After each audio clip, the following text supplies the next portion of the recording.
The town was quiet, deceptively so, and I thrived in that quiet. The kind of quiet that draped over the streets at midnight, when every shuttered window and empty alley whispered secrets meant only for me.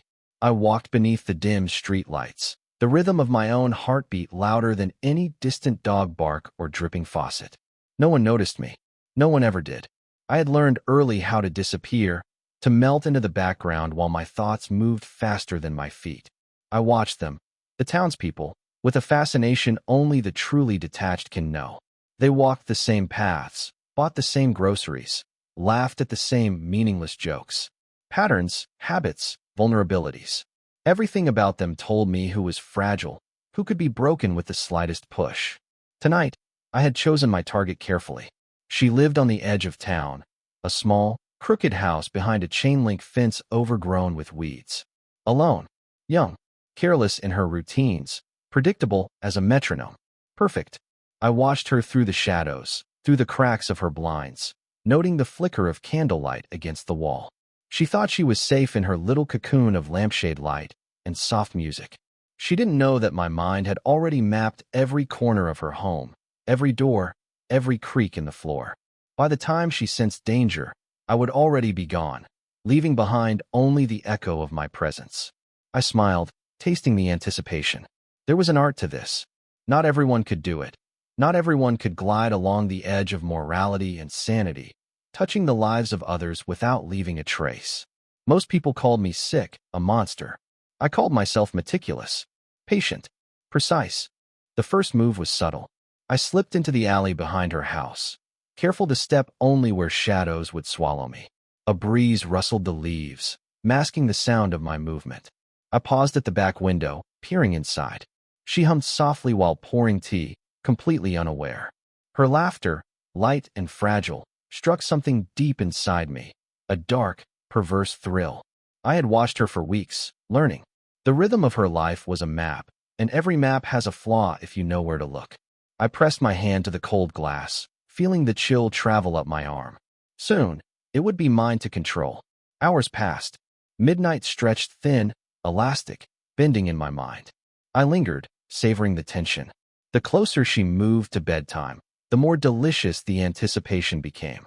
I slipped away into the shadows, returning when the moon had climbed high enough to cast its silver light across the yard. The kill was never about the act itself. It was about the preparation, the domination, the intimate knowledge that only I possessed. I traced the outline of her life as if drawing a diagram of inevitability. And yet, tonight, something shifted. A feeling I hadn't expected, a sudden, sharp awareness that I was not invisible. That maybe, somewhere, someone was watching me. I laughed quietly to myself. Paranoia is part of the process. It sharpens the senses, keeps the mind alert. But still, the sensation was unfamiliar. Dangerous. The next day, the town awoke to the news. A woman had been attacked in her home. She had survived. Broken, frightened, but alive. The papers would call it a random crime, maybe a home invasion gone wrong. But I knew better. And I knew that this misstep, this small slip, was a seed. Seeds grow into reckoning. Weeks passed. I adapted, altering routines, refining methods. I watched from afar, letting fear simmer in town like slow-burning ember. Every citizen a potential study, a living experiment in fear. Some whispered about a plain sight. The townspeople grew cautious. They double-locked doors, peeked nervously out windows, and warned their children to stay inside. I relished it. The tighter the leash, the more delicious the control. My mind hummed with possibilities. Each day another layer of complexity added to the game. But control is fragile, and I had underestimated them. It began subtly at first. A detective who asked too many questions, an officer with a glint in his eye that spoke of intuition and persistence. He had no idea who I was, of course. None of them did. But the spark was enough. It ignited a trail I could not easily extinguish. I tried to mislead him, leaving false evidence, creating phantom paths of my presence, manipulating shadows and fears. But this detective was clever. I could see it in the way he examined the crime scenes, how he considered the patterns. Every calculated step I had taken to control this game was slowly unraveling. Then came the night that would define everything. A planned strike at a lone victim on the edge of town, meticulously timed, calculated down to the second. But the detective had anticipated it. I arrived to find lights blazing in the house, a patrol circling, and a man waiting, calm and relentless. The confrontation was surreal. I could feel my own heartbeat in my throat, a rhythm I could not control. For the first time in years, I tasted fear, and it was bitter. He spoke softly, almost kindly. "You're not invisible. Not to me, and not to this town." I lunged. He was faster, trained, prepared. My knives, my careful planning, all meaningless in the face of someone who had seen through the darkness I had hidden in for so long. In a blur of motion and instinct, I realized the simple, undeniable truth. I was not untouchable, not omnipotent, and justice was waiting.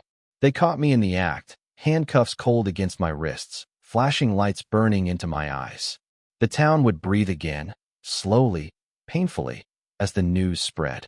I was silent, calculating still, but inside, the thrill had ended. The game was over. Months later, in the sterile white walls of the interrogation room, I reflected. Every thrill, every meticulously executed plan had led here.